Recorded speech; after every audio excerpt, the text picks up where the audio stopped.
আমার ভাইয়েরাম ও আমার বন্ধুরাম, আমার পর্দার অন্তরালে আমার বোনেরাম, আপনার ছেলেকে যখন বিবাহ দিবেন, আপনার বৌমাকে যখন আপনার ঘরে তুলবেন, তখন বিবাহর অনুষ্ঠানে আপনারা ধনীদেরকে যেমন দাওয়াত দিবেন, গরিবদেরকেও তেমনইভাবে দাওয়াত দিবেন।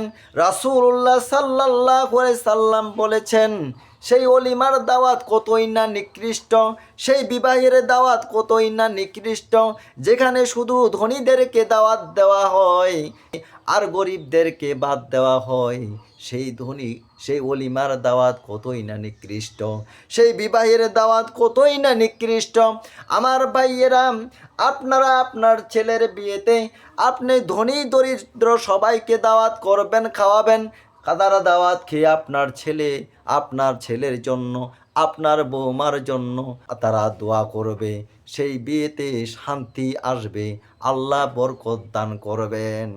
আমার ভাইয়েরা ও আমার বন্ধুরা, একটু খেয়াল করে শুনেন, বিবাহের দাওয়াত কেউ যদি আপনাকে দেয়, অবশ্যই বিবাহের দাওয়াত খাবেন।